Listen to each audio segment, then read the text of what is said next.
మాటి మాటికి శ్రమల లోయల్లో నువ్వు వెళ్చున్నావా? ప్రతిదీ శ్రమ, శ్రమ, శ్రమ, ప్రతిదీ ఆటంకము, ఇబ్బందులు, కొలిమిలో పరీక్షింపబడుతున్నావా నిత్యము? కాబట్టి దేవుడు ఎవరినైతే ఎక్కువ ప్రేమిస్తాడో వాళ్ళని ఈ శ్రమల లోయల్లో కూడా మన జీవితంలో ఇది ఒక భాగమై ఉంటుందన్నమాట. ఆ శ్రమల లోయల్లోకి అనుమతిస్తాడు.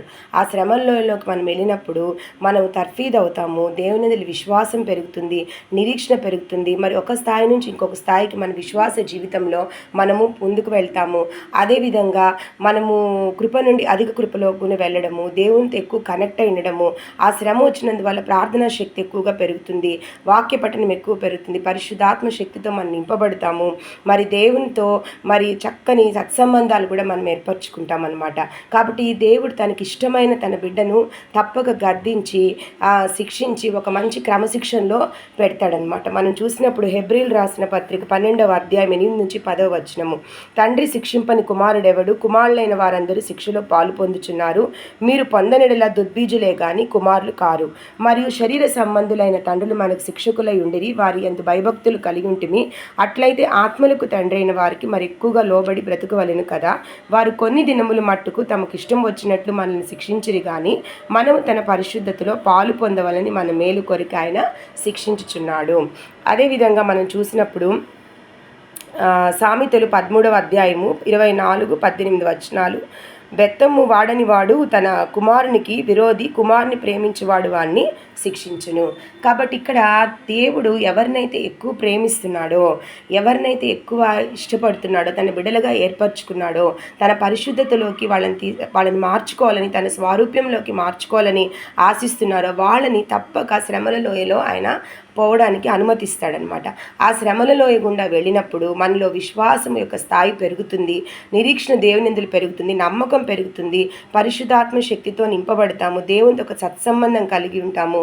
మరి చక్కగా మన జీవితాన్ని సరిచేసుకొని ఆయన స్వారూప్యంలోకి మార్చుకొని ముందుకు వెళ్ళడానికి ఆస్కారము ఎక్కువ ఉంటుందన్నమాట.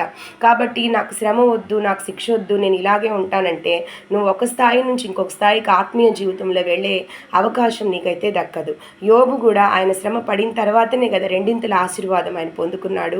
ముందు పొందుకోలేదు కదా, ఆయన ఆస్వాదింపబడ్డాడు కానీ రెండింతల ఆశీర్వాదం పొందుకున్నాడు.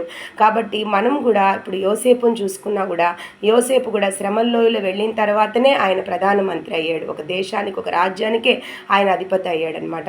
కాబట్టి ఎంతమంది భక్తులను మనం ఈ గ్రంథంలో చూసుకున్నప్పుడు కూడా శ్రమల్లోయల్లో వెళ్ళిన తర్వాతనే వాళ్ళ జీవితాలు మారాయి. యాకోబుని చూసుకున్నా, ఎవరిని చూసుకున్నా. కాబట్టి శ్రమ అనేది ఒక క్రైస్తవునికి, విశ్వాసికి చాలా అవసరం అనమాట. నీకు శ్రమ రావడం లేదంటే నువ్వు ఆలోచించుకోవాల్సిన అవసరం ఉందన్నమాట. అంటే దేవుడు ఏర్పరచుకొని ఉండి ఆయన మనల్ని తన స్వరూపంలోకి మార్చుకొని ఆయన పరిశుద్ధతలోకి మనల్ని మార్చుకోవాలని ఆయన అనుకున్నప్పుడు మనకు తప్పక శ్రమ అనేది అనుమతిస్తాడనమాట.